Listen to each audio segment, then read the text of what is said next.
Goes without saying, don't watch this video if you don't want spoilers. You've typed in the Odyssey, you found me, so I assume you want to know a little bit more about the movie. Okay, hello internet. You can see I've got a nice new mic here, so you can hear me crystal clear. As you can see from the clock up there, it's 4 a.m. and I've just got back home from the first screening of the Odyssey available in the UK in Cineworld's IMAX, which isn't, you know, the premium 70mm IMAX form, but it's good enough and it's close enough that I got to watch it. I'm already home. I got a yap about this. This movie was a special one. Christopher Nolan, I have to say, Oppenheimer? Yeah. Did not like the movie. What didn't you like about it? It insists upon itself, Lois. What? It insists upon itself. What does that even mean? I'd even go as far as to say The Dark Knight, not even my favorite Nolan Batman movie. You need to leave! I say that just to let you know that I am not a huge Christopher Nolan fan. Dunkirk, Tenet, I'm actually thinking that his hit movies are pretty spaced out as things go. We go back to, Interstellar in 2014. That's the last one that really did it for me. With that said, when Avatar Fire and Ash rolled around last December, the IMAX versions of it featured a 5-minute preview of the Odyssey. And from that moment on, I was captivated. They chose to use an excerpt of the Trojan horse scene that's all over the trailers, but in a full extended 5-minute version. The sound design was incredible, the tension, the pacing, the cinematography, everything was just on point for those 5 minutes. And I thought about that preview of the Odyssey more than I thought about the entire Avatar movie. In fact, I fell asleep in the Avatar movie. I still haven't seen it to this day. But from that moment, I wanted to see the Odyssey, and I knew it was going to be a day one watch. Well, day one is here. Obviously, I don't want to give any kind of big spoiler reveals for this movie because it's literally just came out a couple of hours ago. No one's going to have seen it yet. Everyone's going to be asleep.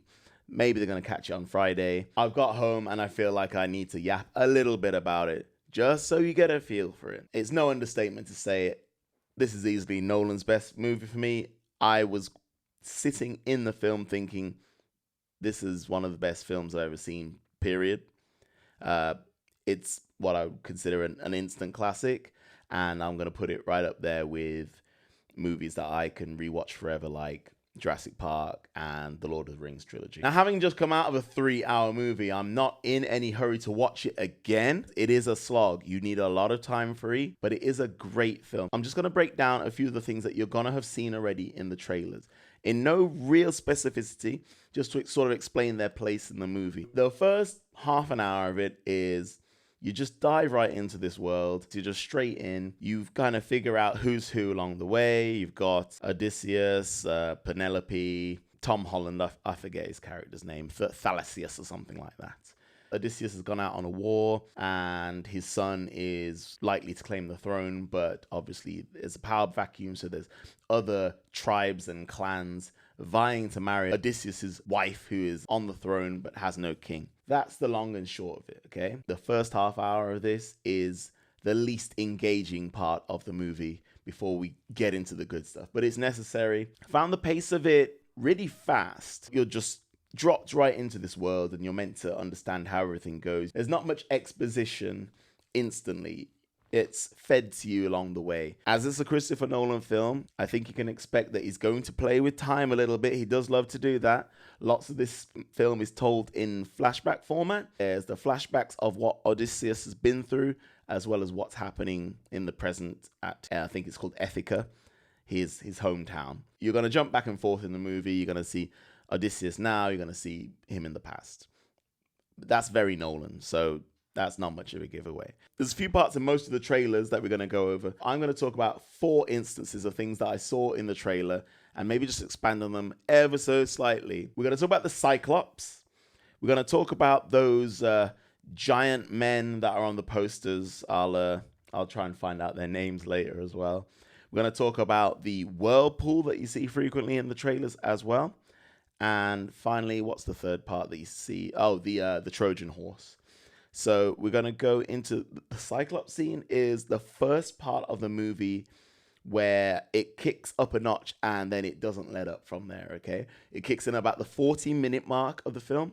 So if you are bursting to use the toilet, I would say in the first 40 minutes, you're going to want to get that out of the way and then come back, because after that, you're not going to want to take a break. The clue for the opening of this section of the trailer that revealed, the Cyclops slightly, is that you're going to see a sheep on the screen. Side note, really curious, there are no horses in this movie. I'm pretty sure there are some animals in it, but there are no horses. There is a dog. I saw a dog in the trailer and I said, that thing better not. There is a very quick scene of a dog being very early in the film. It's kind of scene setting, I suppose. So brace yourself for that if you're not a fan of that sort of thing. But they quickly move past it, and there is a bit of dog throughout the film. There's kind of like an anchor dog in the movie. He's going through it. He's old. Yeah, you're gonna have to just take that.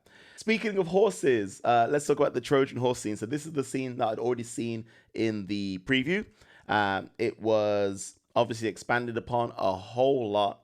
It is one of the most engaging parts of the movie. Just sort of imagining it's kind of like an inside view of the famous Trojan horse. Even if you know nothing about the Odyssey, you're probably familiar with the term Trojan horse at least. And this movie kind of gives an explanation of what happened in that part of the mythology. Absolutely incredible scene. They also link back to it later in the film. Let me talk more about the Cyclops scene. Incredible, practical as always. You've got a 15-foot Cyclops in there. Christopher Nolan found one and hired it to. No, of course not. But yeah, it's a really great scene. It also kind of helps ground the movie, and that's the point where you sort of accept that it's very fantastical and it's not based on our Earth at the very least. The third part of the trailer that I wanted to discuss is when you see a giant whirlpool happening in the film.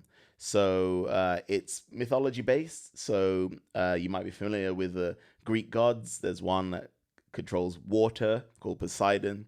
Even though they don't actively see gods, there's some inference that there are gods, but there's also some pretty clear signs that there actually are gods in this. There's at least mythical creatures. We see the Cyclops, so we know that much already. The whirlpool scene happens, I want to say around hour and a half, hour 40 into the movie. The Trojan horse scene is sort of split throughout the movie, so I think it jumps back to it about 3 times in different parts of it. There's the initial infiltration. There's what happens after the Trojan horse is discovered, and that scene is just epic. So if you didn't catch the preview, there is just this kind of silent couple of minutes where it's just pure sound design, where you hear people like ooh, ooh, like that Norway World Cup, rowing chant. They're just trying to, they're showing a practical way of how they carry such an incredibly heavy contraption like a Trojan horse out of the shores into this city. And it's just, grunt work. And it's an amazing scene. Whirlpool, Trojan horse, Cyclops, and those giant men that are on the posters. It's on all the marketing. So I don't think that's a spoiler.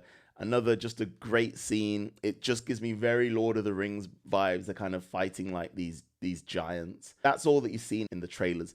But there's a lot more that you didn't see in the trailers. And like I said, from about the 40-minute mark, you've got 2 hours of just pure crazy action. Nolan has pulled out all the stops. The cinematography is great. The action is great. There's a few sort of dodgy throwbacks to, those kind of group fights that you always get in movies where it's quite clear that they could all just pile on a guy, but they kind of, take turns to, like classic kung fu stuff where one of them's waiting in the background, like, it's my turn next. It's a movie, so, you got to let that kind of stuff slide. But it kind of doesn't matter as well because it's just so super enjoyable to watch while it's happening. This is giving me very Lord of the Rings vibes, as well as I was thinking Zelda. Because The Legend of Zelda is going to have a movie coming out next year. And all I was thinking through some of these scenes were like, this would be absolutely perfect. There's bow hunting. And I was just like, if the Zelda movie just gets a glimpse of what the Odyssey achieved in this one, I'd be a happy man. This is a 5 out of 5 movie for me. I'm going to stop talking about it because you just need to go and see the thing. If IMAX is available, this is the time of your life to go to IMAX. I keep talking about the sound. The sound just rattles through the seats, through your bones. At about 2 hours in, I was part of the movie, okay? I was no longer in the cinema. Besides the guy next to me, like, looking at his phone and rustling his snacks, I was just completely immersed in this movie. As I sat through it, I just thought, instant classic. This is something that I'm going to sit down and show my kids one day. It's time that you watch The Odyssey. In the same way that people have this reverence for the Peter Jackson Lord of the Rings films, I certainly do.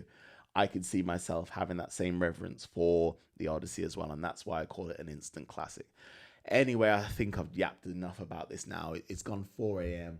I'm going to be thinking about this all night. I can't wait for my rewatch. I'm going to maybe give myself a little breather for another 3-hour stretch at seeing a movie.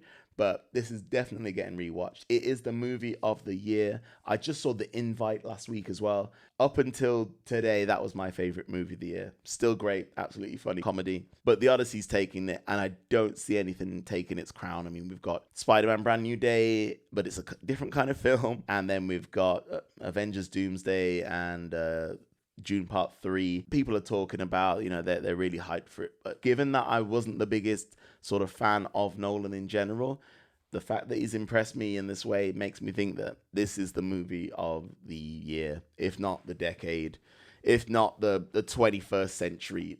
It should pick up a whole host of Oscars. Nolan's done himself an absolute blinder here, okay?